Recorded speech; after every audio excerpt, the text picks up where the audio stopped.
Obrigada, Patrícia. Boa tarde a todos, todas. Eu estou me sentindo muito responsável por um momento tão importante. Felizmente, eu estou dividindo esse momento com as professoras Maria Isabel, Patrícia, com todos os colegas e colegas professoras e com vocês, alunos do curso de computação. Assim, fica a responsabilidade compartilhada, tá? Além de me sentir muito responsável, me sinto também muito lisonjeada por participar desse momento e muito feliz também por fazer parte dos 50 anos da nossa unidade acadêmica, antigo Departamento de Sistemas de Computação. Ficamos com a responsabilidade de falar sobre a história da computação. Quem chegou ali, Lili?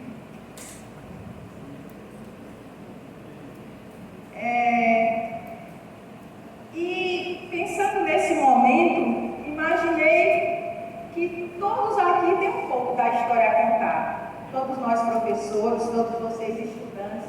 E tem aqui professores que marcaram essa história desde o momento inicial, assim como a professora Maria Isabel, representando todos os demais colegas que também estiveram presentes ao longo de todos esses anos, desde 1973 até a data de hoje. Também os professores que chegaram depois, os professores recém-chegados, os nossos colegas servidores técnicos, os nossos colegas prestadores de serviço e vocês, principalmente vocês estudantes do curso de computação, seja no nível da graduação, seja no nível da pós-graduação. Então, pensando em tudo isso, como contar essa história? Gente, são 50 anos. Como contar 50 anos em aproximadamente, não é, Patrícia, 50 minutos para as duas? Vocês sabem que eu gosto de falar, percebem claramente isso, né? Então, como resolver isso? Sei também que Bibi gosta de falar um pouco, tá? Então, tentamos marcar alguns momentos dessa história e queremos contar com vocês também para compartilhar histórias. Nossos colegas aqui presentes, nós gostaríamos que todos estivessem aqui nessa posição, mas como não dá, pelo espaço, pela construção do espaço físico, então só por esse motivo estamos divididos dessa forma. Mas espero que vocês também tenham histórias recentes a contar, histórias lá do começo também. Mas pensando em contar essa história, o que fazer? Começar lá de 1960 e alguma coisa, antes mesmo da criação do curso. E como vocês, estudantes, não viveram essa história, o que pensamos em fazer? Começar no sentido contrário. Ou seja, por favor,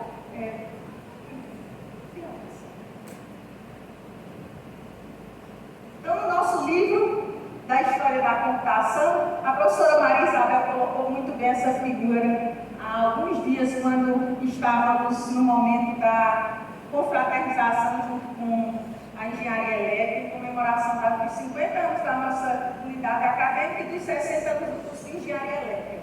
Então, durante toda essa evolução, né, humana, o que fazer sobre a nossa história? A gente costuma normalmente olhar para o presente, pensar no futuro, não é assim? Mas se a gente olha para o presente e pensa no futuro, eles só existem porque existe uma história por trás disso tudo, uma história muito sólida que proporcionou a construção do nosso curso e mais ainda do nosso departamento, antigo Departamento de Sistemas de Computação.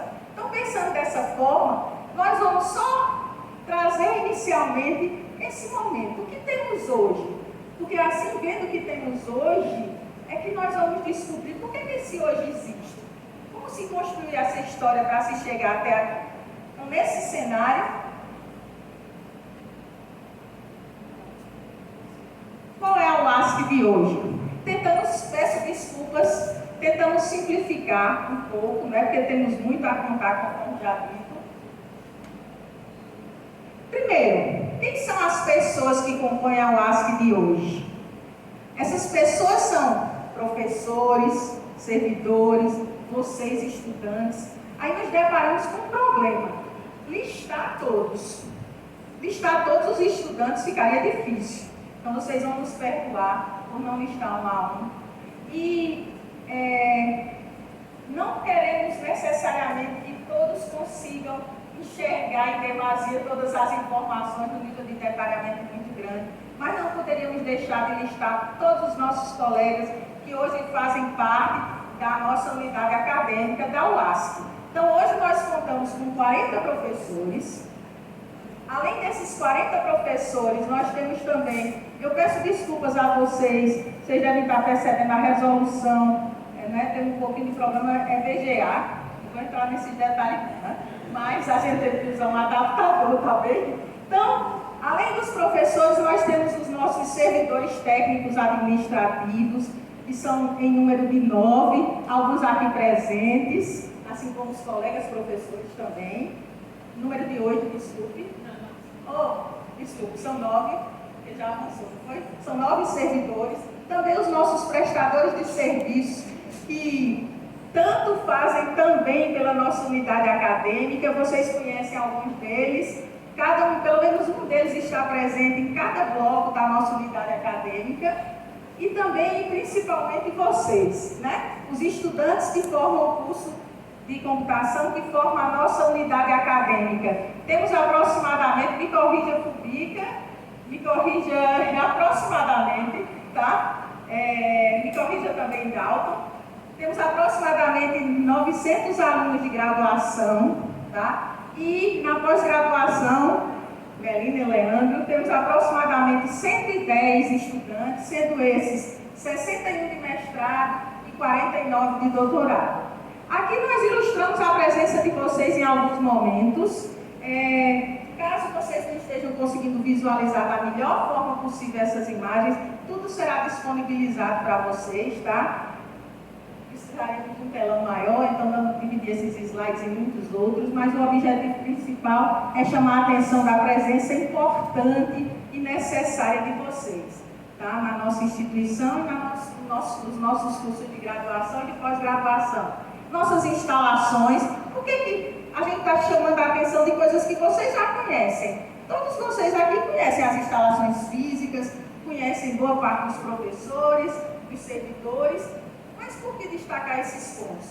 Para que a gente consiga entender melhor a nossa história, tá? Hoje nós temos a instalação física da nossa unidade acadêmica espalhada em vários blocos, né? Esses blocos normalmente abrigam pesquisadores da unidade acadêmica ou de unidades parceiras, alunos de graduação e de pós-graduação, servidores e pessoal, a equipe dos serviços de terceiros. Então, aqui listando alguns desses laboratórios, inclusive nossa pracinha mais recente, né, ali do bloco CN.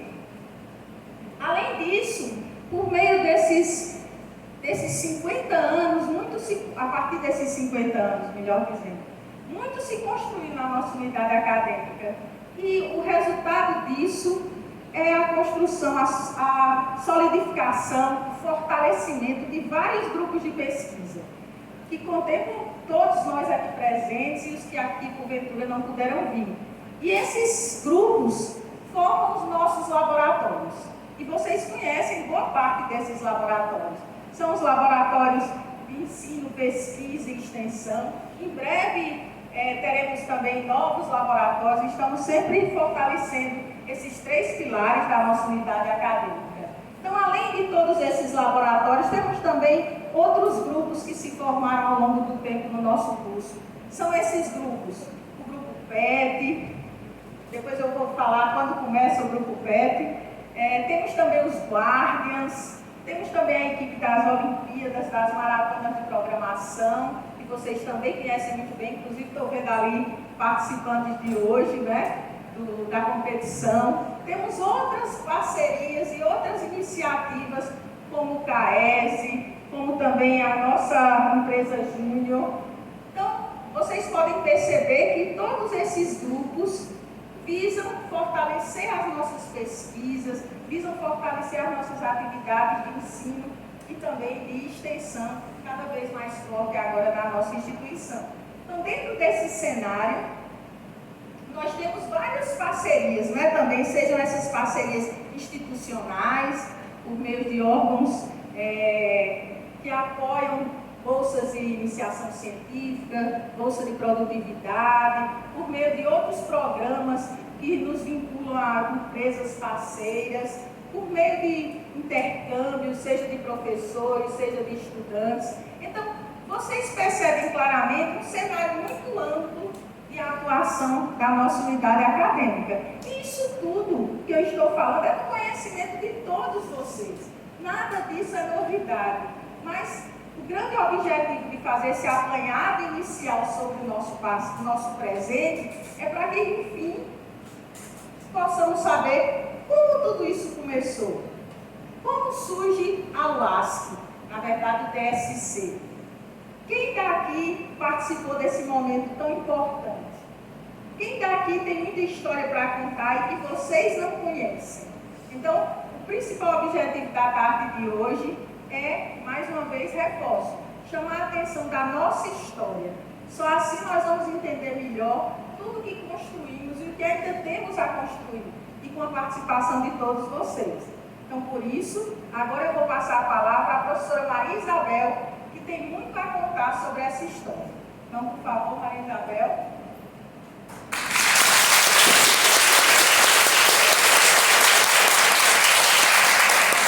Eu estou dizendo Maria Isabel, tentando ser um pouco formal, mas é de mim, viu?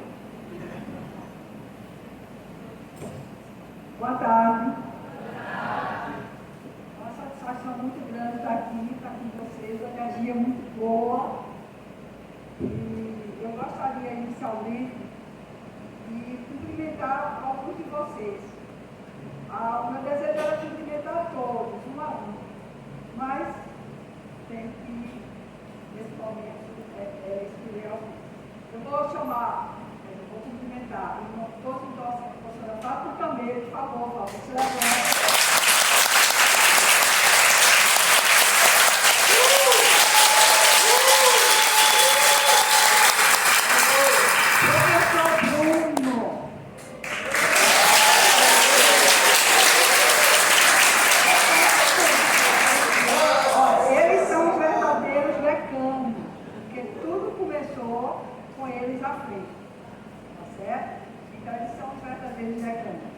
E como professor, não poderia deixar de cumprimentar aqui especialmente o professor Tota.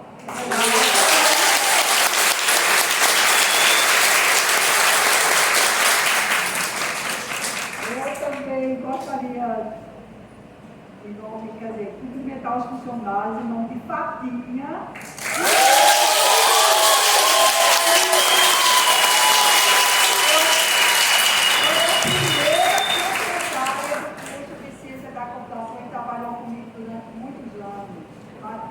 Quem mais conhece desse curso de Ciência da Computação. E não poderia deixar de cumprimentar aqui pela coragem, resiliência e pela alegria e disposição nossa querida Lili.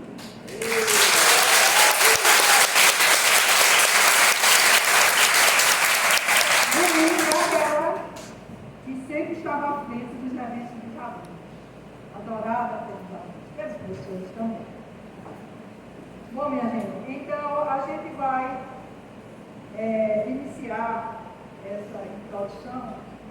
Como Josiane bem falou, eu tinha feito inicialmente uma apresentação de outro evento que foi do Centro de Engenharia de Computação, dividido em dois momentos, o século XX e o século XXI. Então, eu sou do século passado, né, que é o século dos dinossauros, era a Era Jurássica. Aquilo quando tudo começou, né? E realmente daquela figura evolutiva, eu acho que a gente nem de pouco elas estavam. Era por aí. Bom, então, vamos nos reportar no século XX, né? Está tão distante assim, no começo da computação. O histórico da computação se sabe melhor que eu. Mas eu vou começar com um ponto aqui, que é a Ada Lovelace, essa matemática fabulosa, né, que a partir do estudo de Charles Babbage, da máquina analítica, ela propôs o primeiro algoritmo, né, que seria processado. que seria então o primeiro programa. Esse é o BAR. Isso foi mais ou menos na década de, bom, foi no século XIX, antes de meados do século XIX. Pois é, 1815 foi quando ela nasceu. Então ela morreu jovem, então 1820 ou 1830. 100 anos se passaram até nós chegarmos a Fronói. Vocês sabem a arquitetura de Fronói, e essa arquitetura é a base de todos os computadores digitais que estão aí. Então foram 100 anos. E só 20 anos desde von Neumann para os computadores que se proliferaram e tomaram uma configuração mais intensa na década de 60, se passaram apenas 20 anos. Então você vê como, se a gente for mais atrás, como esses saltos, né, vão acontecendo cada vez menor. Bom, então, disso aí vem a nossa palestra, né? Nem palestra, a nossa conversa, a partir da década de 60. O que aconteceu na década de 60? Os computadores, eles começaram a se tornar notados e imprescindíveis, né, na própria sociedade. Então, não era só a questão do maquinário, né? Era a questão também dos recursos humanos, do pessoal para trabalhar com aquilo. Então, houve uma necessidade de se começar a mobilizar nessa formação de mão de obra qualificada. Isso não foi só no Brasil, isso foi no mundo todo, certo? Então, a década de 60 ela foi crucial e as universidades, então, assumiram aquele papel importante, que é de fomentar, de formar a mão de obra. E como foi que aconteceu no Brasil? No Brasil, na década de 70, de 72, o governo, então instalado, criou a CAF, que era uma coordenação de atividades de processamento eletrônico, para apresentar políticas para a formação de recursos humanos e também sobre a importação de equipamentos, que naquela época, naturalmente, tudo era importado. Né? E aí apresentou um programa que chamou o Programa 15. Então, tudo conosco começou aí. Então, esse projeto 15, que era um projeto de formação de tecnólogos, teve os tecnólogos, quer dizer, abraçou a computação. Então, só 4 universidades no Brasil foram contempladas, e uma delas foi a Universidade Federal da Paraíba. Então, nós começamos com o curso superior em processamento de dados. Isso em 1973 já começava esse curso. Ainda temos colegas que estudaram nesse curso e que hoje dão uma contribuição significativa na formação de recursos humanos e também aí, atuando na área da computação. Então, o projeto 15, ele foi um projeto mais emergencial, e aí supriu o mercado, quer dizer, parte do mercado emergencialmente. Mas só que a academia queria mais, né? A academia queria pessoal mais qualificado, e não o pessoal mais voltado só para o processamento de dados mais trivial. E naquela época já era uma coisa bastante importante. Então, nessa década de 60 é quando começa a importância de Campina Grande. Daí, então, naquela época, não era a Universidade Federal de Campina Grande, era a Universidade Federal da Paraíba, nós éramos um dos campos, e nós tínhamos, então, a Escola Politécnica de Campina Grande, que era engenharia elétrica, mecânica e civil, né? Engenharia civil, estudava tudo nessa época. Bom, o que acontece? O, então, diretor da Escola Politécnica, o professor Rinaldo, muito arrojado, muito bastante, ele investiu em trazer o primeiro computador do Nordeste, para cá, para Campina Grande. E houve uma resistência muito grande da reitoria. Por quê? Porque trazer lá para o interior se poderia ficar na capital, né? Onde tinha a maioria dos cursos, etc. E tal. Mas Campina Grande sempre foi valente, né? E Rinaldo não ficou atrás. Então, ele ele conseguiu o apoio da comunidade e conseguiu trazer esse computador. E aí o que é que acontece? As dificuldades para a instalação, as dificuldades para pagar as taxas alfandegárias, e aí vem a criatividade, coisas que ninguém acredita que aconteceu. Duas irmãs que foram muito significativas na história daqui, que é Maria e Rita Castro. Então, elas mobilizaram a rifa e conseguiram um novilho de um fazendeiro e leiloar esse novilho. E com isso conseguiram arrecadar para tirar, para pagar as taxas alfandegárias e fazer o computador. Aí vem outro problema. E como é que vai ser a instalação elétrica? Porque a instalação elétrica é cara, tem que ter um ambiente próprio, tem que ter um piso falso, né? Toda a cabeação interna, etc. E tal. Então, em Rinaldo Cavalcante veio a informação que foi leiloado Fusca. Então, esse Fusca deve ter. E aí foi criada também a TECEL, se vocês já ouviram falar da TECEL, foi criada nessa época para viabilizar essas transações, porque a universidade não tinha flexibilidade para esse tipo de transação. Aí, através da TECEL, se começou a fazer serviços para a comunidade para a manutenção desse equipamento. E quem foram os primeiros estagiários? Fácil também, eu já entrei na segunda leva e outros colegas que nós já começamos naquela época. Bom, feito isso, esse computador atendia os cursos de elétrica, os cursos das engenharias e pós-graduação da elétrica. E aí a necessidade de nós termos um curso que realmente qualificasse o aluno, e fizesse realmente um profissional bem preparado, que seria um bacharelado. Mas existiam muitos problemas políticos na época. Existia uma corrente que o Brasil não precisava de vocês, bacharéis, que bastava os tecnólogos e processamento de dados para suprir as necessidades do país. Vê que coisa mais retrógrada. Então, nós criamos, a revelia de tudo isso, nós criamos o bacharelado, não só nós, como outras instituições, e começamos o curso de vocês, curso de Ciência da Computação. Eu fui a primeira coordenadora e já que a gente está contando história, Bruno se lembra muito bem, quando Ricardo Saúl, que era da C, aquele organismo vinculado à presidência da República, veio nos convencer a não ter o curso de Ciência da Computação. Que a gente permanecesse nos tecnólogos. E nós fomos ferrenhos. E nós deveríamos investir em mecânica fina. Eu lembro dessa história. E aí dissemos, não, nós queremos o curso.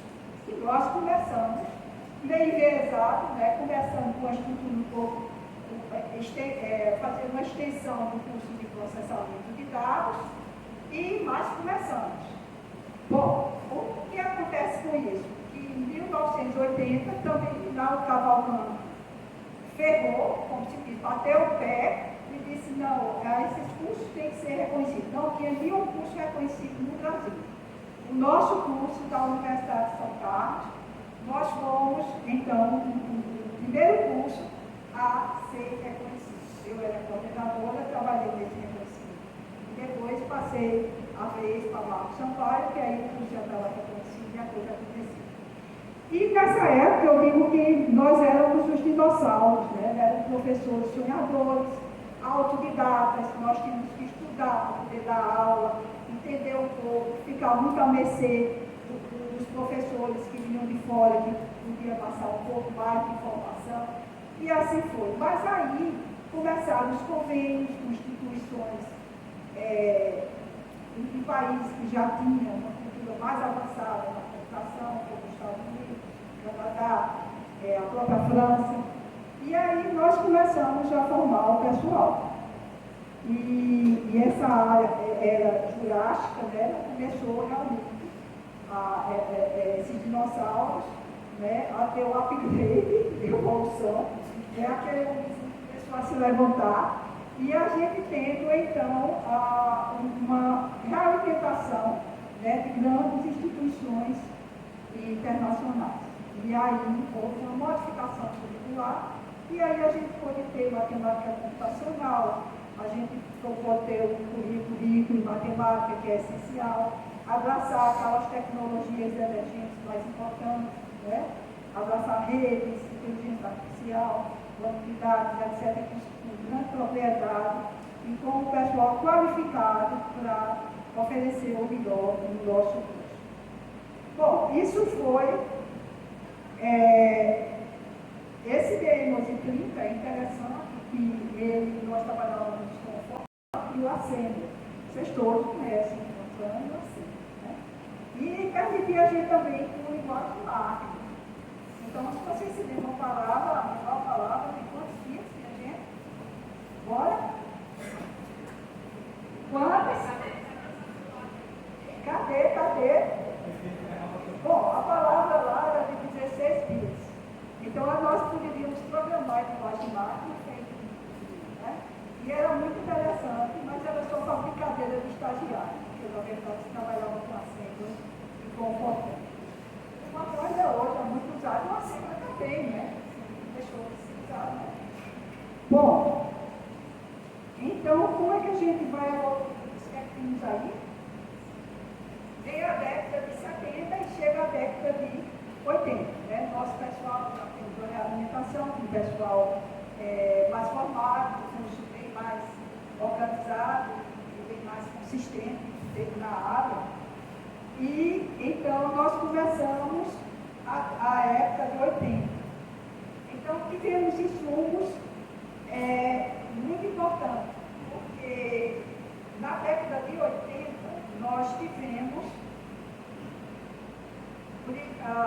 nós passamos de um mainframe, nós tínhamos, vocês todos sabem que é mainframe, né, são computadores proprietários, nosso era da IBM, e nós recebemos então um PDP-11. E permitiu nós trazer o professor Jacques Sorré, e o professor Jacques foi que começou a cultura isso aqui no país.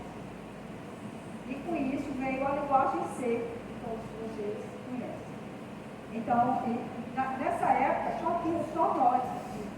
Então, vinham outros professores e pesquisadores de outras universidades para aprender um pouco sobre essa cultura e esse sistema operacional de código aberto, que na época era uma grande revolução.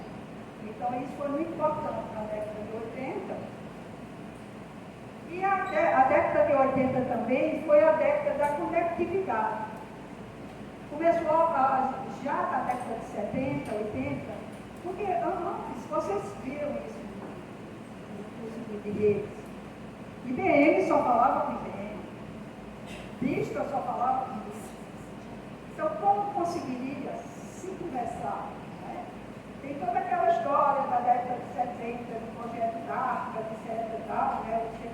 Mas o TCP/IP foi muito mais na frente para permitir essa conectividade que hoje nós temos, 20 anos atrás, nós já tínhamos. Né?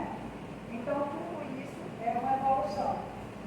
Então, nós tivemos o Sistema Operacional Linux e nós nos engajamos com a Rede Nacional de Pesquisa, que era uma rede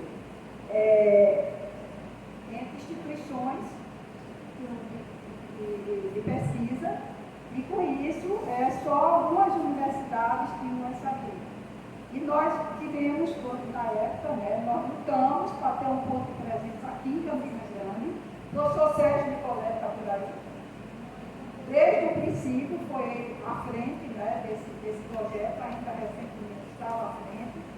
E o nosso ponto de presença realmente foi muito importante, não só para a universidade, nossa universidade, como também para instituições, outras instituições que usufruíram do benefício dessa rede de pesquisa. Deixa eu ver mais. Só uma curiosidade, antes disso, a conectividade que nós tínhamos era a BitNet. E a BitNet era uma rede só da IBM. Quanto era? Era 4 mil, qual era a velocidade dela? Te lembra? 2.400 bits por segundo. Imagina, era por aí. E o bonito é a internet, é BitNet, because it's time to network. Mas para nós foi maravilhoso a gente poder se conectar IBM com IBM, né? Tem um aluno meu de iniciação científica que as conversas disseram que ele tem um privado de abraço. Então tem um certo grau de complicação. Esse negócio aí, não sei se essa história realmente procede por ser uma lei. Mas pelo que eu conheço uma pessoa, era bem possível. Agora, bom, vamos ver, nós chegamos ao RMP. Depois nós passamos para a década de 90. Já tínhamos uma maturidade maior. Veja que nós acompanhávamos o desenvolvimento da computação no próprio país.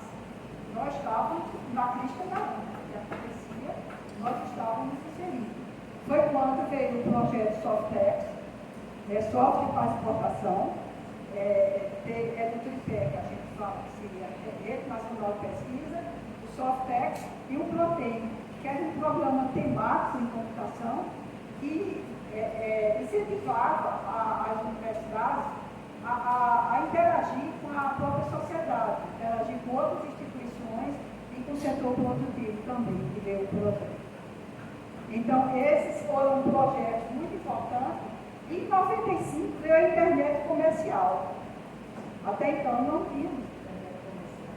Então, quando ela chegou, ela alavancou realmente não só a questão do ensino, da pesquisa, etc., mas a toda a sociedade.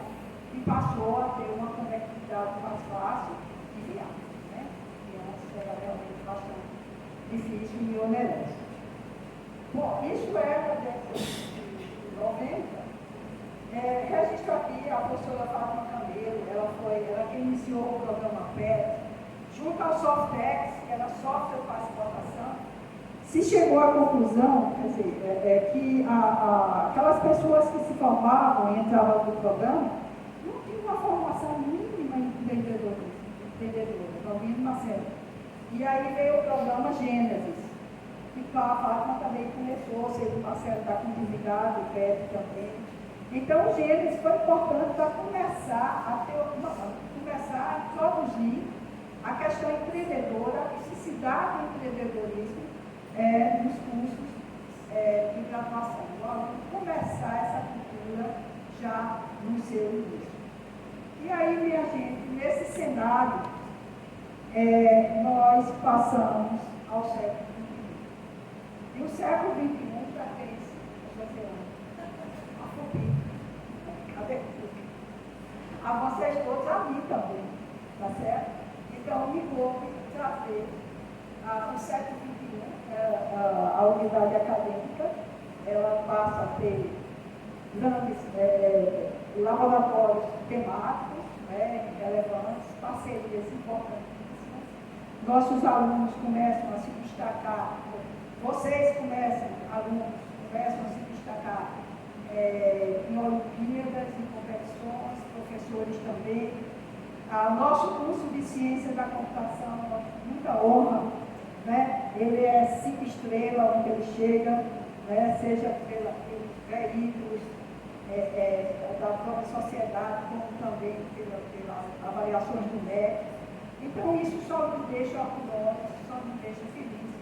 E saber que tudo aquilo que foi plantado frutificou e está aí. E o futuro pertence a vocês. E eu só queria terminar aqui trazendo aquela citação de Steve Jobs. Já passou? Sim, antes disso. Antes disso, queria só interromper as discussões aqui, que foi de pouca inversão de apresentação. Nós tivemos alguns companheiros que se foram e nós gostaríamos, nesse momento, de apresentar eles e de fazer uma justa homenagem a todos eles. Primeiro, Rinaldo Cavalcante, que foi um visionário que transformou uma pequena escola politécnica do interior da Paraíba em um polo de desenvolvimento reconhecido em todo o país. Então, o Rinaldo realmente. Mário Toyatari Rapori, que veio do ITA, trazido o Rinaldo, em 68, e foi quem foi o mentor, né, de toda essa cultura computacional que nós temos hoje. Então, ele se foi precocemente, mas realmente ele deixou um legado que nós só podemos agradecer e nos honra muito ter o conhecido, né, e saber que tudo que ele plantou realmente frutificou. E nossos colegas, José Mongioli, querido José, aqui presente, Camilo de Leves Mundi, que foi coordenador muito atuante no curso de projetos, José Mongioli na parte de inteligência artificial, formalismo, e um professor excepcional, José Honesto Tosa Cavalcante, meu irmão de sangue, e meu irmão também de trabalho, e foi quem introduziu aqui a aplicação da inteligência artificial, robótica, certo? Um pouco de megatrônica. Então, deu essa contribuição significativa. Marcos Valls, que eu não encontrei a foto dele, mas coloquei essa figura de luz aí, representando ele, que teve uma breve passagem por nós e atuava na área de sistemas de informação, e o nosso querido Marcos da Costa Sampaio. Marcos da Costa Sampaio, de banco de dados, uma pessoa excepcional, acima de tudo, um pensador, e nos fazia muito felizes, né, pelos seus pensamentos, pela forma de agir e pelas suas risadas, realmente era fabulosa.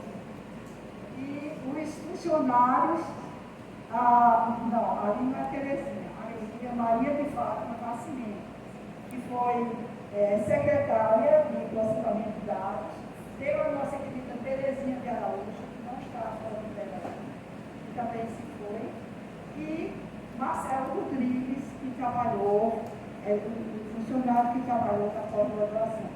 A eles todos, nossas homenagens.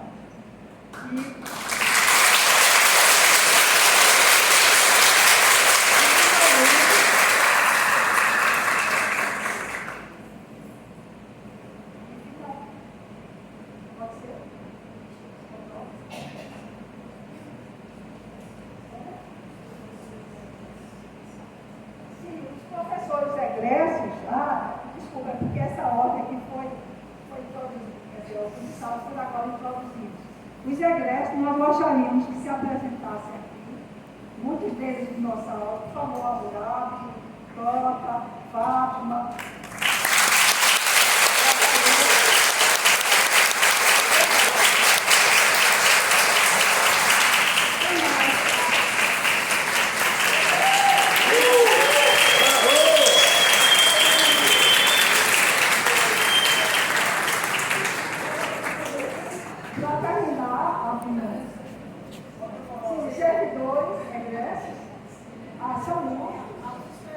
Alguns presentes, Cláudio, Lili, levanta a mão, Lili.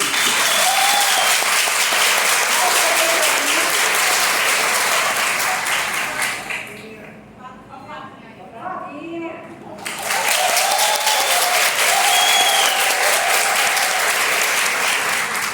Bom, são vários egressos. Finalmente eu queria terminar. Ainda tem que dizer isso aqui.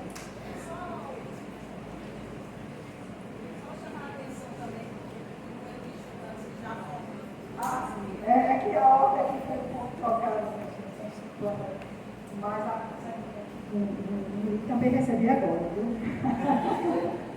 Então, graduação, nós temos mais de 1.300 profissionais já formados, e pós-graduação em torno de 800, onde um pouco mais de 700 mestres e um pouco mais de 100 doutores. Esse é o saldo, então, dos nossos cursos. E, finalmente, a gente vai trazer aqui algumas reflexões de Steve Jobs. Ele foi um ícone, né, na tecnologia, com tantas invenções e tanta tecnologia que nós hoje não prescindimos, mas também ele foi muito foi um pensador, né, principalmente nos seus últimos dias, que se foi muito jovem. E ele dizia o seguinte: a única maneira de fazer algo excelente é amar o que você faz. Se você ainda não a encontrou, continue procurando, não se acomode. Seria a primeira. A segunda, você precisa confiar em algo, e já um pensamento mais espiritual. No seu instinto, no seu destino, na vida, karma, qualquer coisa. E essa ideia nunca me deixou na mão e fez toda a diferença na minha vida. Então, minha gente, façam aquilo que vocês gostam, com persistência, aquilo que vocês têm amor, não desistam. E também tenham muita fé. Obrigada.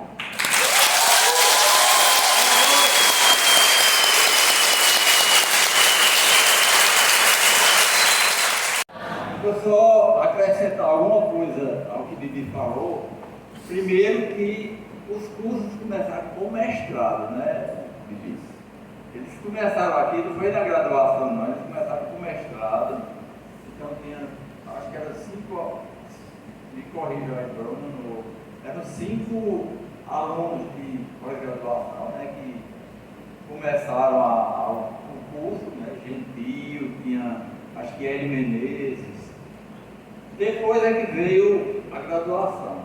Então já começou com aquela ideia de pesquisa, de conhecimento, criação de conhecimento. Depois, eu comecei em 1970, em novembro, né, em João Pessoa. Eu fazia engenharia civil e tinha entrado no curso de engenharia civil, assim como o Bruno também é engenheiro civil. Naquele tempo era difícil contratar, não existia, só os cursos de graduação em computação, só engenheiro mesmo, para entrar nessa área, né? E a minha formação, que eu estou trabalhando, né, foi 3 meses de curso em João Pessoa, né? Eu trabalhava em 70, novembro de 70 chegou o computador em João Pessoa. Eu estou aqui entrando aqui de gaiato somente para dizer que eu sou testemunha da dificuldade que existia, porque eu era de João Pessoa.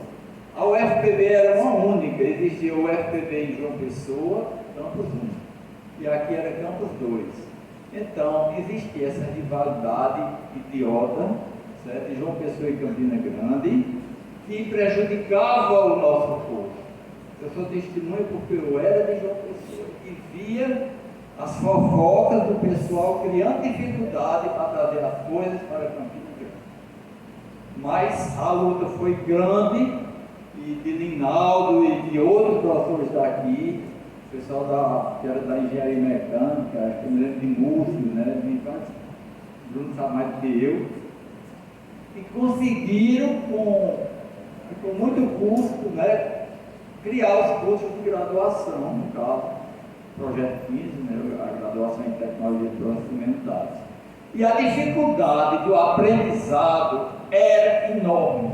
Eu lembro que, eu lembro da satisfação da gente, programador, que eu era programador lá em João Pessoa, quando encontrava um algoritmo novo. Eu me lembro quando chegou algoritmos de ordenação, algoritmos de busca, entendeu? O pivô, cara, que massa, que gênios. A gente, olha, tinha uma dificuldade que a gente não tinha nessa comunicação, era tudo cópia que chegava um ano depois que a tecnologia, ou mais do que isso, chegavam aquelas revistas, né, ou alguma coisa da IBM, Tota sabe disso, Bruno sabe disso, a dificuldade que a gente tinha, não é como hoje você pega o chat GPT e faz um projeto, às vezes ajuda até no código, mas era fogo na rua, certo? Então eu quero contar isso. Eu estou na área de computação graças a Ratório que quase que me puxou mesmo para ser dessa área de computação, porque eu concluí o curso de engenharia civil trabalhando desde o primeiro ano de engenharia, e foi graças a ele, eu agradeço bastante. Ele disse: vamos embora para Campina Grande, aqui só serve para a gente tomar cachaça. E ele fumava bastante, eu acho que Essa foi uma das causas dele morrer precoce, porque fumava muito, muito. A sala da gente, quando ele chegava lá, era todo. E era insensável, viu? Uma salinha de vidro, sem janela, sem nada, e a pedra para fora dela muito outra, mas uma inteligência e uma motivação que ele dava a gente, ele tratava a gente, Fábio, Bibi, esse pessoal que foi estagiário dele, e Bruno, que trabalhou muito junto dele, sabe como ele transmitia a motivação para a computação a gente, ele sabia motivar, certo? Eu vim aqui só para dizer isso, fundamentalmente, certo? Obrigado.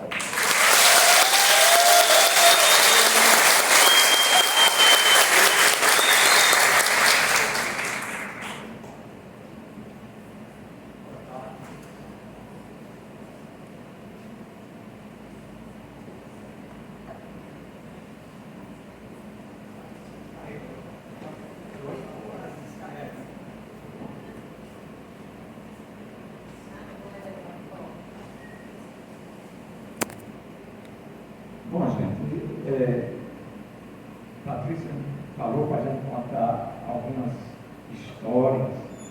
Eu acho que a gente pode contar histórias aqui da nossa computação.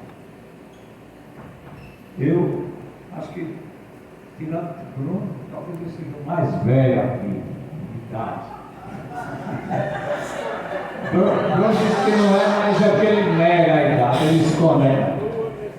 Pois bem, eu acho que eu estou praticamente no princípio da computação aqui na UFCG.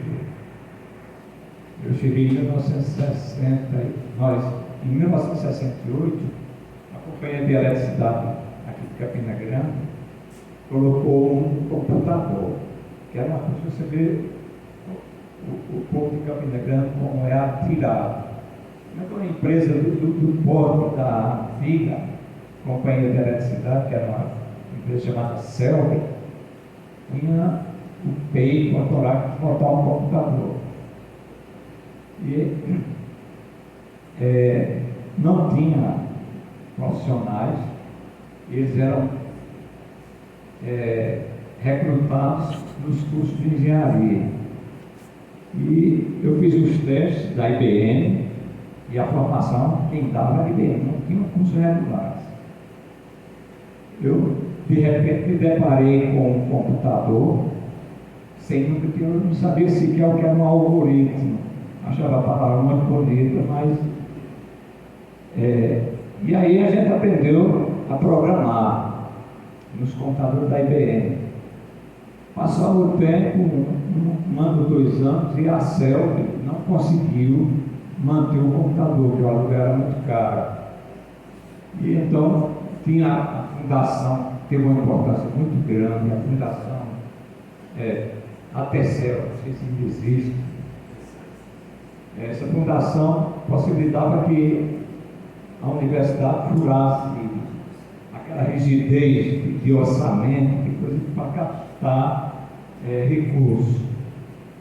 E a fundação terminou pegando um computador e os serviços que a CEL fazia, para fazer pela TECEL.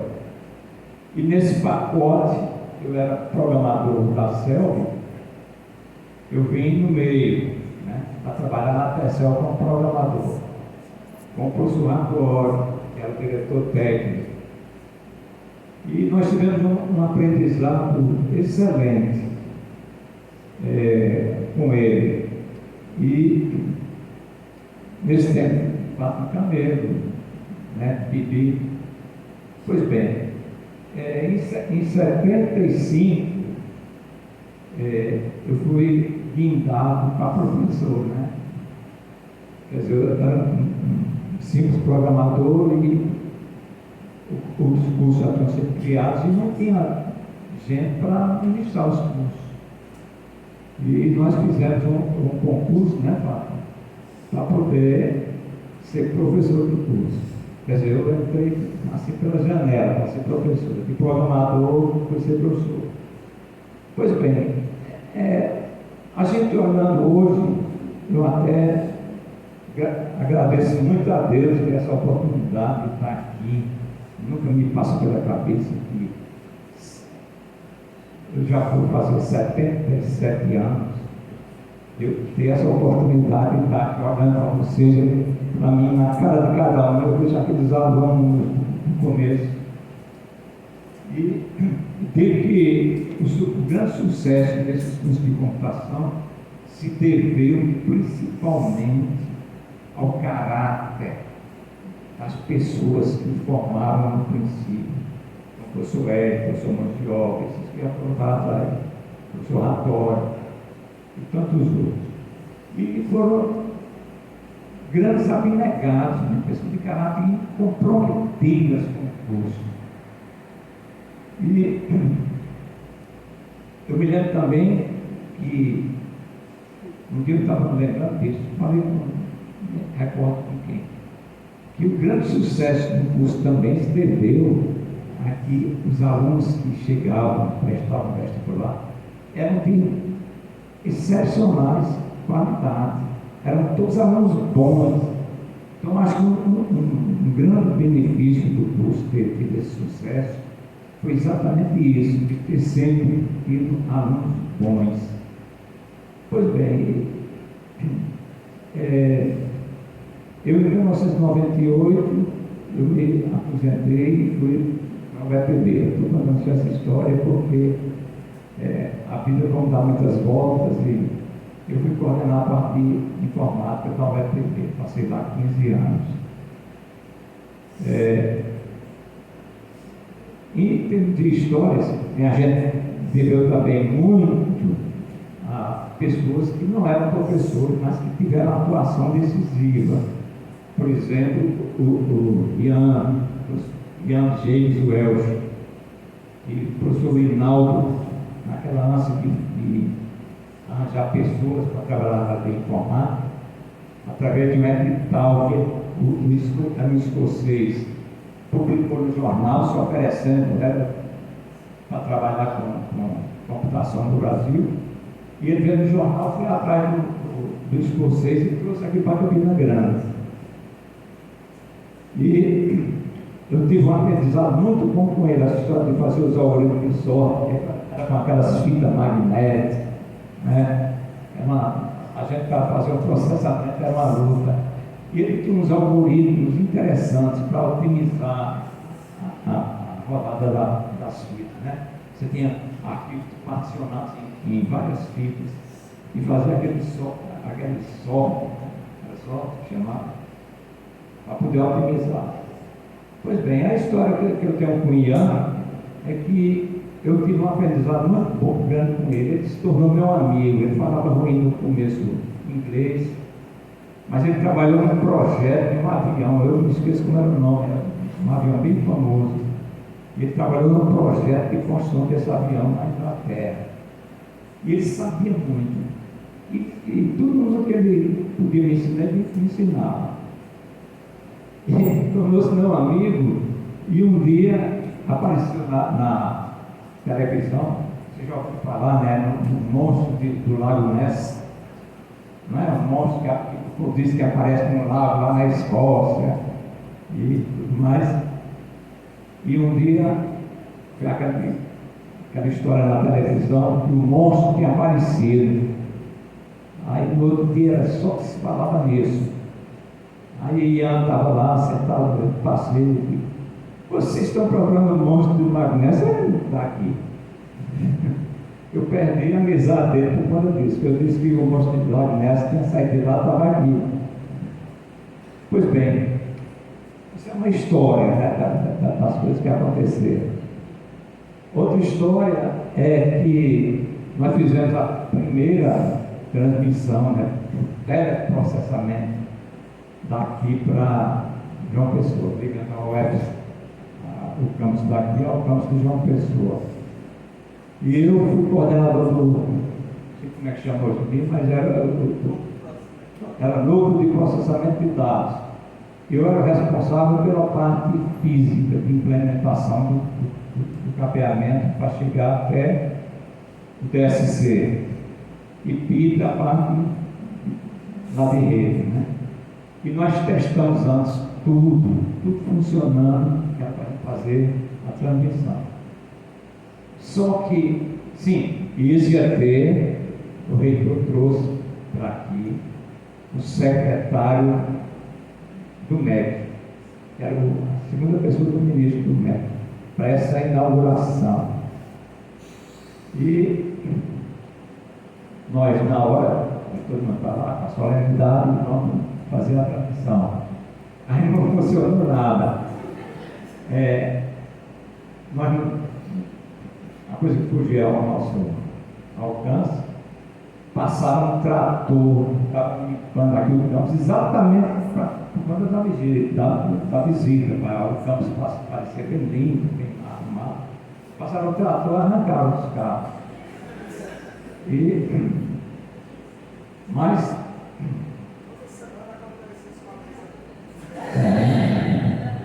pois bem,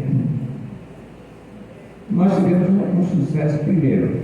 Eu digo, um quadro de funcionários que se desdobrava nele, sempre pessoas comprometidas com esse desenvolvimento da ciência da computação. Professores de caráter e alunos bons que a gente sempre teve. E eu acredito que continuamos tendo. Então, só isso que eu...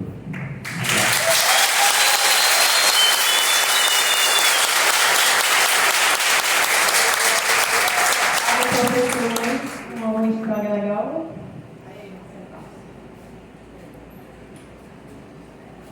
Comentar essa história de outra área.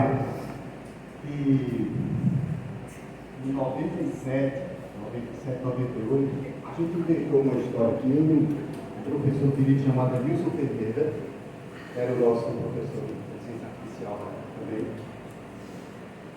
com a cumplicidade de Bernardo. E a gente inventou uma coisa que chama um evento, toda quinta-feira à tarde, chamado Tardes Lilazes. Veja o nome, sugestivo, né? Tardes Lilazes. Era justamente para você demonstrar seus talentos na fotografia, na música, etc. E a gente se reunia lá no conselho, ali em cima, começava a tocar, chamava o pessoal para fazer exposição. Aí até que o pessoal, Bernardo deu a ideia, por que você não faz? 4 anos depois, que você transforma isso numa atividade mais perene. E aí foi quando a gente criou o laboratório, naquela época não tinha esse nome, mas era um laboratório de economia criativa, que juntava justamente esses talentos dos alunos, dos professores, com as habilidades de computação, para criar coisas diferentes, para os jogos, soluções. Na época, a gente pensava mais na indústria fria, né?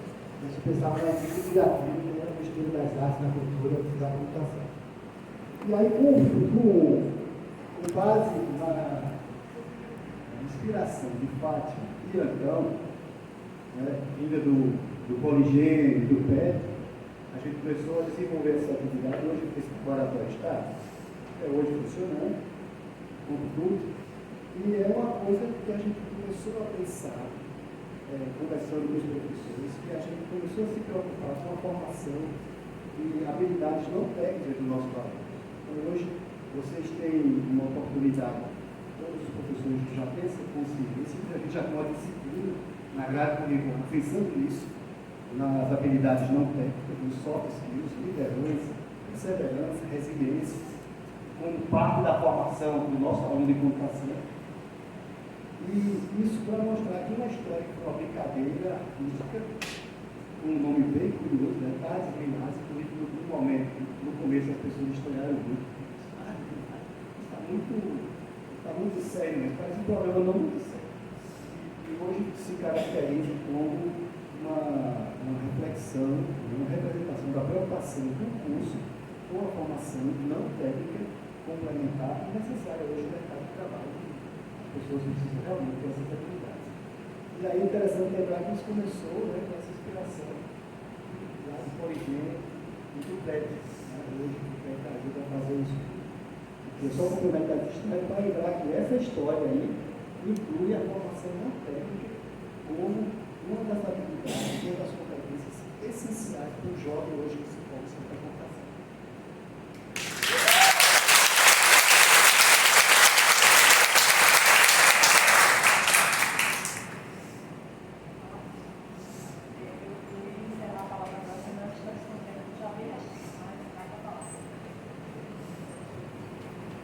Eu agora, a qualidade de contador de história, na verdade eu queria relembrar duas coisas que eu acho importantes aqui. Alguns períodos, todos vocês sabem que a gente tem o prêmio acadêmico mais importante do Centro de Engenharia Elétrica e Informática, tem o nome do professor Mário Ratorta. Vocês, alunos que não tiveram o prazer que eu tive de ser aluno do professor Mário Ratorta, talvez agora entendam um pouco melhor a importância desse prêmio. E eu fiquei muito triste porque esse prêmio, até o período passado, esse período vai mudar, então, spoiler próximo para esse período, a gente tinha o prêmio de primeiro e segundo lugares dos 2 melhores desempenhos do centro. E a gente decidiu que a partir de agora vai ser o melhor desempenho do curso de computação e o melhor desempenho do curso de engenharia elétrica vão ganhar o prêmio Mário Ratorta. E eu fiquei muito triste porque, alguns períodos atrás, o aluno ou a aluna, não me lembro, que iria ganhar o segundo lugar, não quis registrar o aluno precisa registrar o seu interesse no prêmio e colocar no. E o aluno não quis, talvez porque era prêmio segundo lugar, né? Se fosse o 153º prêmio Mário Ratorta, eu receberia com muita orgulho, tá? Porque além de ser tudo isso que foi falado aqui, ele era uma pessoa que talvez represente de forma mais pura esse ambiente humano, esse ambiente acolhedor que a gente tem nessa unidade acadêmica. Tá? Agora eu sou aqui lá de Itaperuá, chora para tudo, tá? Então não se incomode, talvez eu não consiga chegar ao fim sem chorar mesmo. É parte do meu DNA. Bom, a outra coisa que eu vou falar, e nessa boa que eu não vou me emocionar, tá? Tem gente aí das Olimpíadas, né? De competição. Levanta a mão aí. Quem já participou de Olimpíada? Levanta a mão. De informática.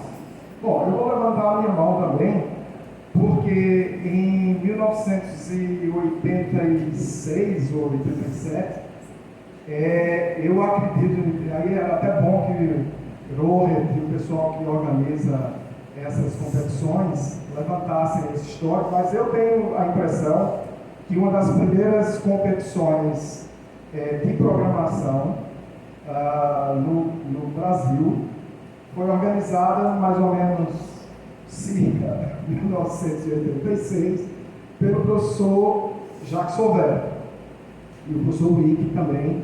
Eu lembro bem do Wick e Jacques Sauveur. Eu participei dessa competição, era um modelo completamente diferente do modelo que a gente tem hoje, por razões óbvias, tá? Mas essa história, a gente tem pioneirismos em vários, é importante entender essa história para a gente entender onde é que a gente está. Bom, é isso, obrigado pelo espaço que vocês.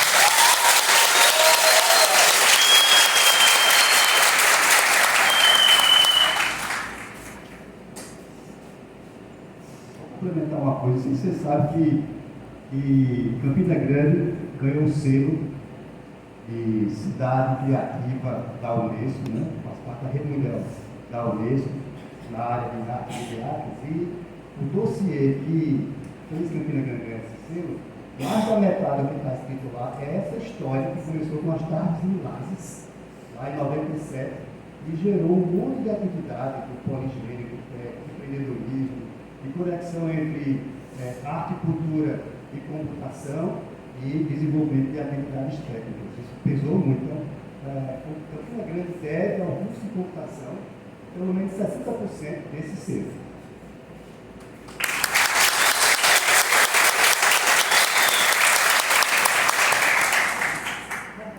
No presente ano letivo, Departamento aprimoramento de sistemas e computação.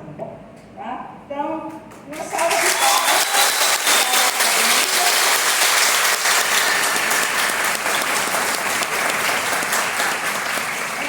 E eu só queria, Bibi falou em um nome muito importante aqui, de duas mulheres, não foi, Bibi? Também que estavam presentes, e eu só queria chamar a atenção, se pudesse dar um zoom aqui, não sei se vocês vão conseguir ver. Aí está Rita Cabral de Castro, né? A esposa de Mário depois, no momento ainda não é. De Mário Toratório e Ratório. E vejam só, quem estava fugindo, mas agora não tem como negar. Próximo aqui, por favor. Queria registrar também. Bruno.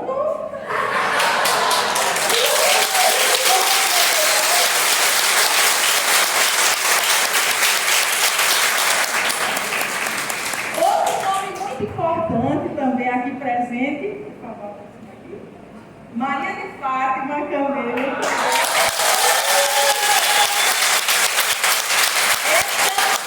Essa não é, para eles não reclamarem, Bruno, antes que Bruno reclame, esta não é a ata de 1973. Eu avancei alguns anos. Eu fui para a ata aqui de 1976. Tá? Então, vai estar aqui. Então, gente, era isso que queríamos acrescentar. Mais uma vez, muito obrigada a todos. E gostaríamos de mais uma vez reforçar parabéns a todos que fizeram o TSC e que fazem a UASC.